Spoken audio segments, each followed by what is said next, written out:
욥기 8장 1절부터 22절 말씀 같이 합니다.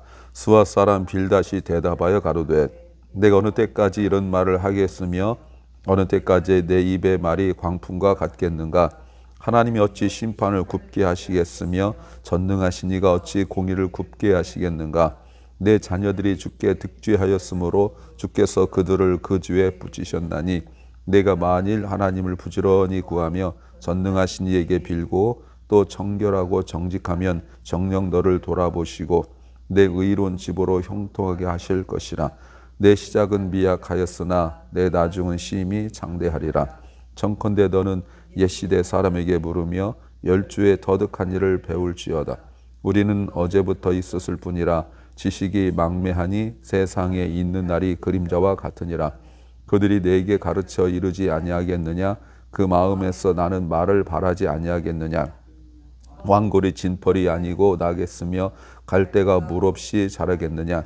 이런 것은 풀으로도 아직 벨 때가 되기 전에 다른 풀보다 일찍이 마르느니라. 하나님을 잊어버린 자의 길은 다 이와 같고 사곡한 자의 소망은 없어지리니 그 믿는 것이 끊어지고 그 의지하는 것이 거미줄 같은즉 그 이 집을 의지할지라도 집이 서지 못하고 굳게 잡아도 집이 보존되지 못하리라. 식물이 일광을 받고 푸르러서 그 가지가 동산에 뻗어가며 그 뿌리가 돌 무더기에 서리어서 돌 가운데로 들어갔을지라도 그곳에서 뽑히면 그 자리도 모르고 체하며 이르기를 내가 너를 보지 못하였다 하리니 그 길의 희락은 이와 같고 그 후에 다른 것이 흙에서 나리라.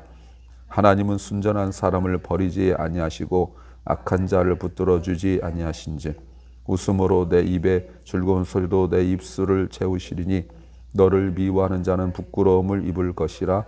악인의 장막은 없어지리라. 아멘. 오늘은 빌닷이 나옵니다. 엘리바스와 욥의 이야기를 들은 빌닷이 너무나 화가 나서 욥에게 하는 말입니다. 엘리바스가 욥의 고난을 해석했던 것처럼 빌닷도 욥의 고난을 해석합니다. 그런데 역시 빌닷도 엘리바스와 마찬가지로 단정적입니다. 자녀의 죽음, 욥의 불행에 대하여 엘리바스보다 더 명확하게 자기가 말한다고 생각하죠. 본질적으로는 엘리바스와 비슷하지만 관찰과 개인의 경험으로 말을 할 뿐입니다. 말을 하는 엘리바스와 달리 빌닷은 역사와 전통에 근거한 내용을 이야기하고 있습니다. 오늘 설교 제목은 말하기 전에 먼저 깊이 생각할 줄 알아야 한다. 말하기 전에 먼저 깊이 생각할 줄 알아야 한다. 제목입니다. 말하기 전에, 우리가 말을 하기 전에 적어도 10번은 생각해야 된다 이렇게 하지만 물론 평상시는 어렵죠. 그러나 정말 중요한 일들 같은 경우는 몇 번을 생각해도 부족한 것은 아닙니다. 어떤 모습일까요? 첫째는 무조건 잘 될 것이라고 말하지 않아야 한다는 겁니다. 우리가 얼마나 이런 말을 많이 합니까? 잘 될 거야. 이 내용도 정확히 모르면서 무조건 우리는 이렇게 말합니다. 어젯밤에도 설교 중에 말씀을 드렸지만 계속적으로 저도 똑같이 엘리바스처럼 말하고 빌닷처럼 말합니다. 잘 될 거예요. 물론 못 될 거요 보다는 훨씬 더 나아 보이지만 무조건 잘 될 거라고 말하지 않아야 된다는 거죠. 자, 보세요. 빌닷은 6장 7장에서 욥의 말을 듣고 역겨웠어요. 왜냐하면 2절에 보니까 엘리바스의 말을 듣고 회개하면 될 텐데 계속 변명하고 있어요. 빌닷은 이렇게 생각했습니다. 빌닷은 욥이 겪고 있는 불행의 이유를 설명해요. 2절 보세요. 도대체 어느 때까지, how long? 어느 때까지, 네가 어느 때까지 이렇게 말을 하겠느냐. 네 입에 어느 때까지 마치 광풍처럼 그러겠느냐. 3절 하나님이 어찌 심판을 굽게 하시겠으며 전능하신 이가 어찌 공의를 굽게 하시겠는가. 마치 욥의 말만 듣고 있으면 빌닷이 생각하기를 하나님이 잘못했다고 느껴진다고 여기고 있는 거죠. 무슨 말입니까? 욥이 하나님께 범죄했기 때문에 이런 고난을 당하고 있는 것을 욥은 자기가 죄를 짓지 않았다고 말을 한다고 빌닷이 생각을 한 거예요. 욥이 실제로 그렇게 말하지 아니하였음에도 불구하고 자기가 듣기에 욥이 지금 그렇게 말하고 있다고 생각하는 거죠. 그래서 욥의 말에 빌닷은 역겨웠어요. 그래서 빌닷이 너무나 노골적으로 이야기합니다. 에둘러서 돌리지 않고 노골적으로 말하기를 4절에 자녀들이 이렇게 불행한 일을 당한 것은 너희 가정이 죄를 이렇게 어려워지고 불행해진 것은 자녀들이 죄를 지었기 때문이다 라고 단정지어 이야기해요. 우리는 알죠? 1장에서 욥의 자녀들이 얼마나 신실하고 우애가 좋았는지. 자녀들이 생일에 다 서로 불러서 같이 축하하고 혹시 모르는 사이에 하나님께 범죄한 말을 했을까 봐 그 다음날 욥이 한 사람 한 사람을 위하여 또 하나님께 회개의 번제를 올려드렸죠. 그런데 이제 빌닷은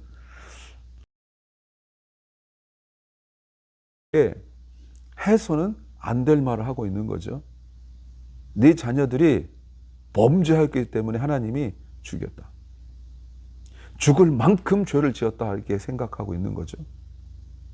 그러면서 해결 방안을 이야기해요. 5절과 6절이죠. 진정으로 회개하고 하나님의 은혜를 구하라는 겁니다. 그러면 욥이 변화될 거래요. 그러면 하나님이 욥에게 은혜를 주시고 가정을 회복시켜 주실 거래요. 그러면서 7절을 이야기하죠. 참 유명한 구절이면서 여전히 잘못 사용되고 있는 대표적인 구절이죠. 개업하는 집에 가면 이런 구절이 있죠. 내 시작은 미약하였으나 내 나중은 심히 창대하리라. 가끔 한국 TV 같은 거 보면 밑에 무슨 하다가 이렇게 자막을 달아놓는 게 꼭 이런 얘기들이 나와요.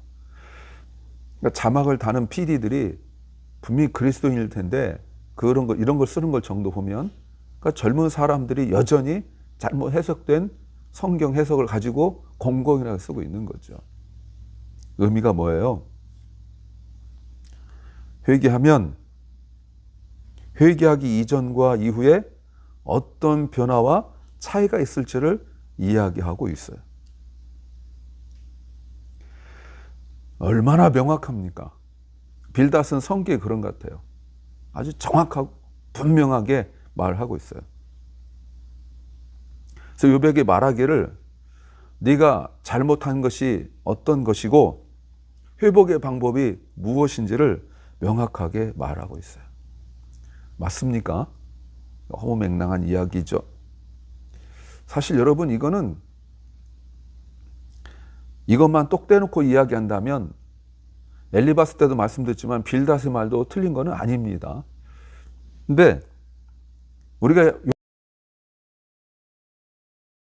1장과 2장이 없이 이것만 이야기한다면 이거를 이렇게 말할 수 있어요. 희망 고문, 잘 될 거라는 것.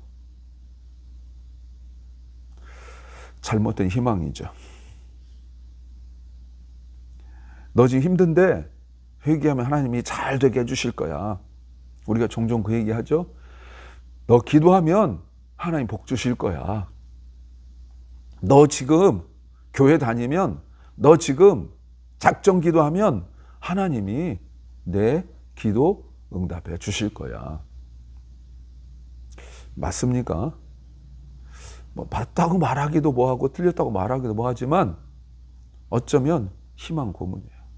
믿음이 연약한 사람들이 그것을 계기로 기도하러 나올 수는 있겠지만 이것이 그들이 생각하는 것이 우리처럼 일평생 기도하는 것으로 생각하겠습니까? 한 며칠, 아니면 한 달? 아니 몇 달? 그래요. 길게 잡아 몇 년?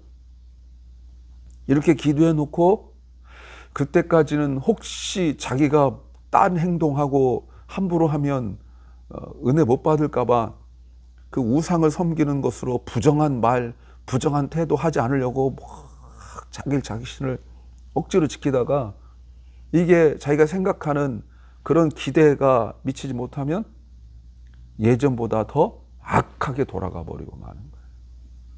또는 교회 오래 다니면서 이제는 익숙해져서 그렇게 위로해야 된다고 생각하고 그렇게 말해야 된다고 생각해요.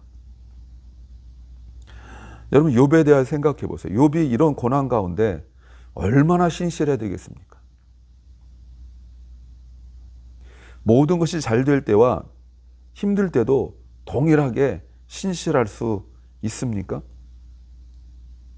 여러분, 우리가 무조건 잘 될 거야 라는 희망만 말하지 않아야 됩니다. 진정한 하나님 뜻도 모르면서 무조건 그렇게 말하면 안 돼요. 오히려 내가 너를 위하여 하나님께 함께 기도하겠다 이런 정도로 이야기해야 되지, 기도하면 하나님이 잘해 주실 거야, 기도하면 응답해 주실 거야 라고 말을 하죠. 그것이 더 좋은 것 같고 부정적으로 말한 것보다 나을 것 같아서 그렇게 말하지만 여러분 그것은 희망 고문일 뿐이에요. 두 번째, 제대로 듣지 않을 수도 있다는 겁니다. 자, 빌닷이 욥에게 이야기하는 것이 있습니다. 엘리바스는 개인의 체험을 자꾸 이야기했었거든요. 개인의 주관적 경험을 이야기했었는데 빌닷은 객관적 기준을 이야기해요. 그것이 무엇이냐면 과거의 전통이에요. 조상들이 보여준 모습이에요. 그게 뭡니까? 잘못하면 벌을 받는다는 겁니다. 조상들이 잘못했을 때 벌을 받는 것은 분명하고 확실한 거라는 거예요. 하늘이 내버려두지 않는다는 겁니다. 지금 그 얘기하고 있죠. 여러분 이것에 대하여서는 부정적으로 말할 수 없을 겁니다. 우리가 어릴 때부터 읽었던 그 동화들이 다 그런 거죠. 권선징악, 해피엔딩이잖아요. 그러면서 9절에 이런 말 합니다. 조상에 비하면 우리는 아기 같다. 그러니 모른다는 거예요. 어떻게 내 인생을 다 알겠냐는 거죠. 그러니 조상에게 배우라는 겁니다. 만약에 조상들에게 배우지 않냐면 11, 12절에 뭐라고 말해요? 미래가 없다고 말해요. 빌닷은 자기 기준이 아니라 객관적 기준을 가지고 이야기하고 있어요. 조상들 중에서 잘못하고 어긋나게 살았는데 잘된 삶이 어디 있느냐? 지금 그 얘기하고 있는 거죠.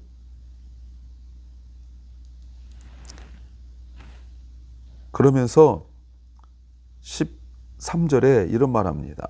하나님을 잊어버린 자의 길은 다 이와 같고 사곡한 자의 소망은 없어진다.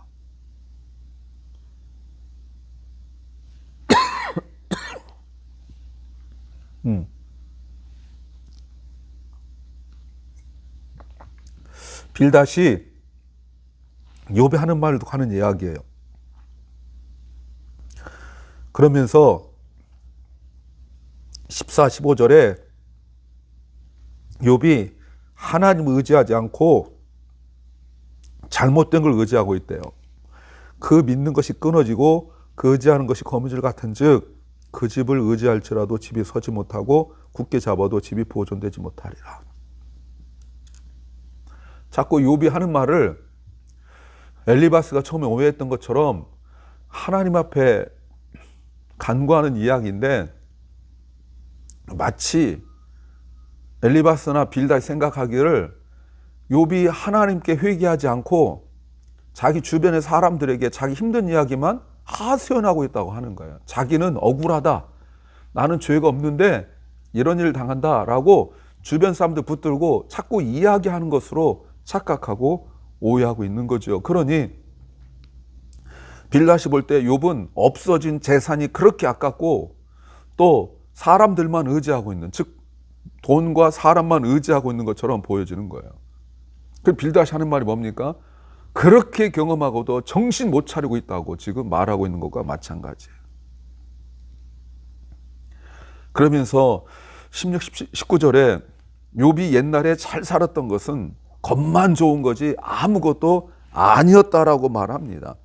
식물이 햇빛을 받고 푸르러서 그 가지가 동산에 뻗어가며 그 뿌리가 돌무득에 서리어서 돌 가운데 들어갔을지라도 뽑히면 그 자리 모른 채 하고 이르길 내가 너를 보지 못하였다 하리니 그 길의 희락은 이와 같고 후에 다른 것에 흙에서 나리라.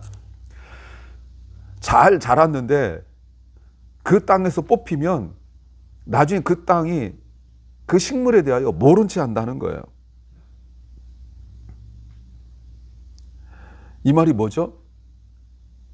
이걸 해석하면 빌닷이 욥에게 네가 잘 될 때 사실은 영혼은 점점 시들어가고 있었는데 네가 물질로 돈도 많고 부자였는지 모르지만 엄청 부자였는지 모르지만 사실은 너의 영혼은 점점 병들어가고 죽어가고 있었는데 네가 몰랐다는 겁니다. 그러면서 자꾸 빌닷이 욥에 대해 오해하고 있는 게 뭐냐면 욥이 자꾸 옛날 잘 살았을 때 그때를 그리워하고 자꾸 거기로 가려고 그러는데 이미 거기는 땅이 마치 식물을 뽑아내면 그 땅이 그 식물을 보호할 의무가 없는 것처럼 모르는 것처럼 너는 그 땅대로 다시 돌아갈 수 없다는 거예요.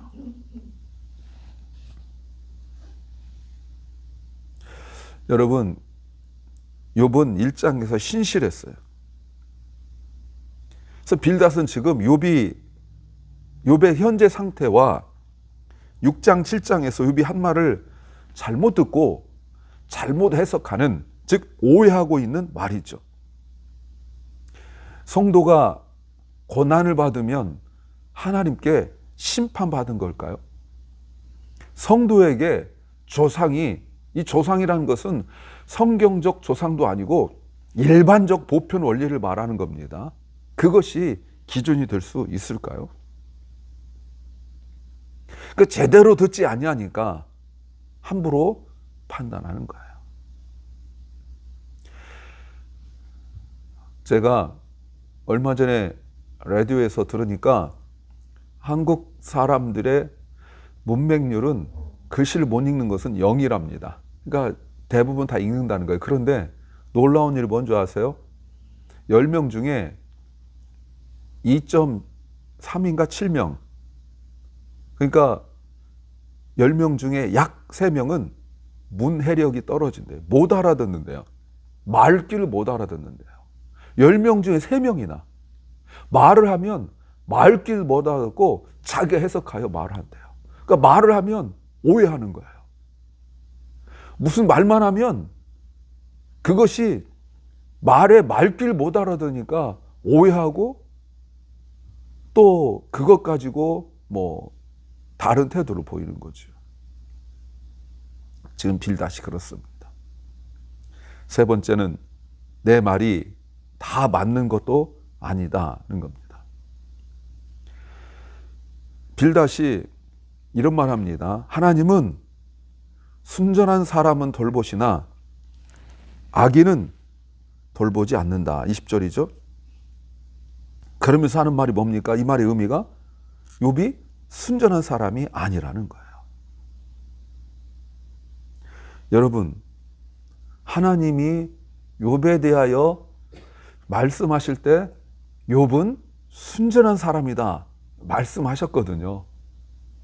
순전함이 뭐죠? 좋을 때도 늘 하나님 앞에 있고 힘들 때도 늘 하나님 앞에 있는 이 모습이 순전한 온전한 모습이거든요. 그런데 하나님이 사용하신 그 단어를 사용하면서 말하기를 아니라는 거예요. 그럼 누가 틀린 거죠? 하나님이 틀린 거죠. 내가 지금 보는 게 맞는 거죠. 내가 하나님보다 더 잘 보는 거죠. 이거를 의도적으로 이야기하고 있는 거예요. 보세요. 조상을 기준으로 삼고 있는 사람이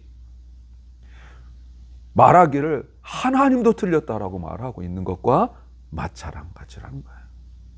하나님은 2번이나 그 모든 영들 앞에서 심지어 사탄에게까지 말씀하시기를 욥은 순전한 사람이라 라고 분명히 말씀하셨는데 빌닷은 아니래요.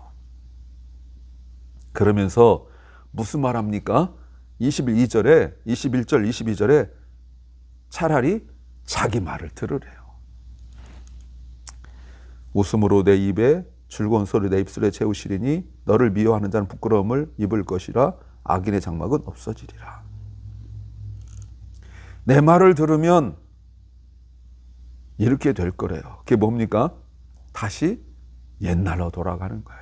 너 옛날에 참 웃고 그랬다. 이 말의 의미가 뭡니까? 서로 앉아가지고 이렇게 말하는 거예요. 아무개야, 너 옛날에 참 웃는 모습이 좋았어. 너 정말 그렇게 웃고 얼굴이 환하고 사업 잘 되고 할 때 정말 보기 좋았어. 너 그때로 돌아갈 수 있을 거야. 여러분, 이것이 빌닷이 말하는 회복이에요. 다시 옛날로 돌아가서 웃고 사는 것. 그때 네 얼굴이 참 좋았다. 지금 모습은 네 모습이 아니야. 나는 정말 너를 위하여 말하는 건데 지금 너의 슬퍼하는 모습 이렇게 말하는 것은 너의 진짜 모습이 아니야. 너의 진짜 모습은 옛날처럼 환하게 웃고 늘 기뻐하고 이게 너의 진짜 모습이야. 맞습니까? 여러분, 이것은 진정한 회복이 아니죠. 그리스도인이 예전으로 돌아가는 것은 회복이 아니에요. 그리스도인 회복은 새로워지는 거예요. 옛것은 지나가야 돼요. 가만 보면 빌닷의 말이 맞는 것도 없어요. 기준도 애매해요. 빌닷은 자꾸 조상을 기준으로 삼았지만 또 말을 이렇게 들어보면 욥이 옛날에 고난 이전에 좋았을 때를 자꾸 이야기해요. 너 그때로 돌아가고 싶지 않냐? 너 그때처럼 행복하게 살고 싶지 않냐? 여러분, 우리가 종종 그렇게 하죠. 지금 너무 힘드니까 옛날에 너무 좋았어. 옛날에 너무 좋았어. 마치 수십 년 만에 만난 친구 또는 동창이 옛날에 우리 학교 다닐 때 그 얘기 하듯이 그러면서 무슨 말 합니까? 그때 참 좋았다. 추억이죠. 그건 추억이에요. 근데 빌닷은 자꾸 그 얘기하고 있는 거예요. 너 옛날에 그 행복했을 때, 너 정말 그렇게 좋았을 때 그때로 돌아갔으면 좋겠다. 사랑하는 여러분, 빌닷은 엘리바스처럼 처음부터 나서진 않았지만 두 사람의 대화를 주의하여 듣지도 않고 자기 나름대로 생각하여 또 다른 기준을 세워 말하고 있는 겁니다. 무조건 잘 될 거라는 것, 너 옛날로 돌아갈 수 있다는 것, 그 이야기만 하고 있어요. 여러분, 물론 친구들의 말을 전부 다 종합해 보면 말을 하기 전에 깊이 생각해야 된다는 거지만 특히 처음 등장한 빌닷의 모습은 더욱 그렇습니다. 오늘 우리도 무조건 잘 될 거야 또는 옛날에 돌아가야 된다 이 말 말고 정말 힘드신 분 만나면 기도해 준다는 말이 가장 정확한 말입니다. 기도합니다. 주님, 우리 마음의 소원과 소망과 희망만 말하는 하나님의 뜻과는 관계없는 잘 될 거라는 희망 고문이 또 예전으로 돌아가서 옛날에 그 행복하고 웃었던 그때로 돌아가는 것이 중요한 것이 아니라는 것을 깨닫습니다. 주님, 우리에게 믿음을 새롭게 하여 주옵소서. 사랑 결론과 우리 자녀들이 더욱 하나님을 신실하게 믿게 하시고 날마다 주님 붙잡아 주옵소서. 병중에 있는 연약한 성도들을 주께서 기억하시며 불쌍히 해주시고 회복시켜줘서 새로워져서 주님을 더 잘 섬길 수 있도록 은혜 베풀어 주옵소서. 오늘 하루를 주 앞에 온전히 탁하오니 주여 은혜 베푸시고 오늘 하루 우리가 연약한 중에 있는 또 힘든 가운데 있는 성도들을 기억하며 기도하는 위로하는 하루 되게 하옵소서. 예수님 이름으로 기도하옵나이다. 아멘. 하늘에 계신 우리 아버지여, 이름이 거룩히 여김을 받으시오며 나라의 마옵시며 뜻이 하늘에서 이룬 것 같이 땅에서도 이루어지이다. 오늘날 우리에게 일용할 양식을 주옵시고 우리가 우리에게 죄 지은 자를 사하여 준 것 같이 우리 죄를 사하여 주옵시고 우리를 시험에 들게 하지 마옵시고 다만 악에서 구하옵소서. 대개 나라와 권세와 영광